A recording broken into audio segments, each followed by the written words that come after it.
নিউটাউনের স্বর্ণ ব্যবসায়ীকে অপহরণ করে খুনের ঘটনায় বিডিওর নাম আগেই জড়িয়েছিল। এবার যাদের গ্রেপ্তার করা হলো তারা বিডিওর ঘনিষ্ঠ বলেই পুলিশ সূত্রে খবর পাওয়া যাচ্ছে। রাজু ঢালি নামে ইতিমধ্যে একজনকে গ্রেপ্তার করা হয়েছে, যিনি কলকাতায় বিডিওর গাড়ির চালক। অন্যদিকে তুফান থাপা বিডিও ঘনিষ্ঠ উত্তরবঙ্গের এক ঠিকাদার বলেই পুলিশ সূত্রে খবর।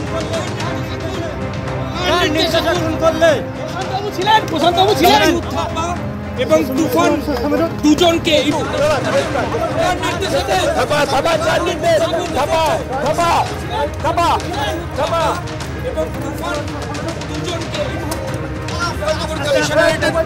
পুলিশ বিধাননগর দক্ষিণ থানার পুলিশ তারা কিন্তু গাড়িতে তুললো। কিছুক্ষণ আগে দুজনকে গ্রেফতার করা হয়েছে, অফিসিয়ালি বিধাননগর কমিশনারেটের তরফ থেকে বলা হয়েছে। এবং এই রাজু পুলিশের যেটা দাবি যে খুনের ঘটনার সঙ্গে সরাসরি ধৃতদের যোগ ছিল এবং এদের ইতিমধ্যেই 12 দিনের পুলিশ হেফাজতের নির্দেশ দেওয়া হয়েছে। এই ধৃত দুজনকে যখন থানা থেকে বের করা হলো, তারপর আদালতে যখন পেশ করা হলো, সেই সময়ের প্রতিবেদন এবং তারই পাশাপাশি বিজেপির তরফে বিক্ষোভ দেখানো হয়েছে বিডিওর গ্রেপ্তারের দাবিতে। প্রতিবেদন তুলে ধরেছেন আমাদের প্রতিনিধি ময়ূর চক্রবর্তী।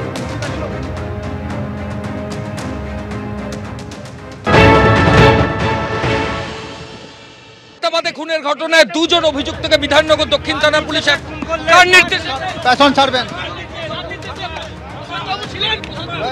থাপা এবং তুফান দুজনকে এই মুহূর্তে বিধাননগর কমিশনারেটের পুলিশ বিধাননগর দক্ষিণ থানার পুলিশ তারা কিন্তু গাড়িতে তুললো। কিছুক্ষণ আগে দুজনকে গ্রেফতার করা হয়েছে, অফিসিয়ালি বিধাননগর কমিশনারেটের তরফ থেকে বলা হয়েছে। এবং এই রাজু ঢালি এবং তুফান থাপা, এদের মধ্যে রাজু ঢালি তিনি বিডিও প্রশান্ত বর্মনের গাড়ির চালক। বিডিও প্রশান্ত বর্মন যখন কলকাতায় আসতেন তখন রাজু ঢালি তার গাড়ি চালাতেন, তাকে পুলিশ আধিকারিকরা অ্যারেস্ট করেছেন গোটা ঘটনায় সরাসরি যোগসাজশে। এবং আরেকজন তুফান, তাকেও কিন্তু তুফান থাপা, তাকেও তদন্তকারী আধিকারিকরা অ্যারেস্ট করেছেন। তুফান থাপা বিল্ডিং কন্ট্রাক্টর। এই মুহূর্তে বিজেপির যারা কর্মী সমর্থক তারা থানার সামনে বসে পড়েছেন। ভিডিও বলছে এই রাজগঞ্জের ভিডিও এই প্রশান্ত বর্মন এই খুনের মামলায়, অপহরণের মামলায় জড়িত। এখনো পর্যন্ত তাকে কেন গ্রেফতার করা হলো না? কার মাথার কার হাত আছে? কার হাত আছে? ভাইপোর হাত আছে? মুখ্যমন্ত্রী প্রশাসন যদি অপহরণ করে, প্রশাসন ভিডিও যদি খুন করে, তাহলে এসআইআর কি করা হবে? ভিডিও এসডিও যদি অপহরণ খুনের মামলায় জড়িত থাকে, এই প্রশান্ত বর্মন নিজেকে বলছে দাবাং ভিডিও। অপদার্থ বরখাস্ত করেনি পুলিশ, গ্রেফতার করেনি কেন হয়নি? প্রশান্ত বর্মনেরই যিনি গাড়ির চালক, তিনি কলকাতায় আসার পর সেই রাজু ঢালি, যার বাড়ি উত্তর 24 পরগনার রাজারহাটে, ঘটনার দিন রাজু ঢালি উপস্থিত ছিলেন, তিনি গাড়ি চালাচ্ছিলেন। এরম তথ্য প্রমাণ পুলিশের হাতে এসেছে। রাজু ঢালিকে পুলিশ আধিকারিকরা অ্যারেস্ট করেছেন। এবং তার পাশাপাশি তুফান থাপা, যাকে উত্তরবঙ্গ থেকে অ্যারেস্ট করা হয়েছে, যিনি পেশায় ঠিকাদার, যিনিও কলকাতায় এসেছিলেন। এই তথ্য প্রমাণ পুলিশের হাতে আসার পর পুলিশ আধিকারিকরা দুজনকে অ্যারেস্ট করেছেন। এই ঘটনায় আরও বেশ কয়েকজন জড়িত আছেন, এমনটাই পুলিশ সূত্রে খবর। এই দুজনকে নিজেদের হেফাজতে নিয়ে বাকিদের খোঁজে তল্লাশি শুরু হবে।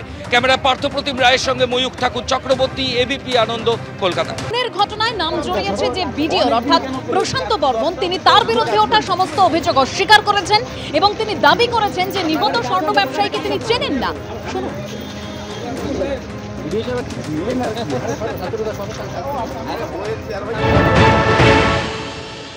দুর্নীতি বন্ধ করে দিয়েছি, ঠিকাদারদের যে অ্যাসোসিয়েশন ছিল সেটা আমি বন্ধ করে দিয়েছি। এবং আপনারা দেখছেন, আপনাদের চ্যানেলে আমি দেখতে পাচ্ছি যিনি চোর, যিনি বড় গলায় কথা বলছেন এবং যিনি সোনা গলিয়েছেন, তিনিও বড় গলায় তার পরিবার কথা বলছেন।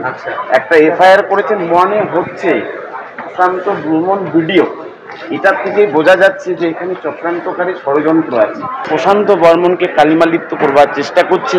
যে আপনারা দেখেছেন ভোরের আলোতে বড় বড় রিসোর্ট আমি শুরু করেছি আমাদের গভর্নমেন্টের অর্ডারে। দাঁতনে কেন যাব?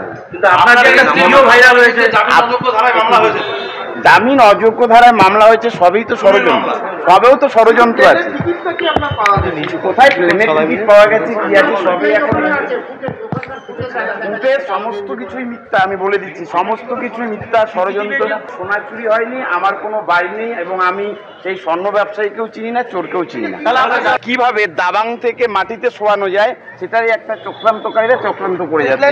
কিন্তু আমি একটা কথা বলছি, চক্রান্তকারীদের চক্রান্ত থাকবে না, দাবাং দাবাংই থাকবে। আমি দাবাংয়ের মতো আর নিহত স্বর্ণ ব্যবসায়ীর ভাই তিনি আগেই বলেছিলেন যে নীল বাতি লাগানো গাড়ি করে ভিডিও এসেছিলেন। শুনুন। বাতি গাড়ি নিয়ে দুজন এসেছিল, খুঁজতে এসছে, ওরা খুঁজে পায়নি, ধমক দিয়েছে ওকে পেলে মারবো, তুলে নিয়ে যাবো, ভাড়া করে দেবো। দাদা 2 মাস পরে কলকাতা গেছে, দোকান খুলেছে, ওরা 2টো গাড়ি নিয়ে এসছে, দাদাকে দোকান তুলে ওকে ধরে গেছিল। বুধবার দিন পাওয়া গেছে লাশ, মজুলি দিয়ে কেটে ফেলে দিয়েছে।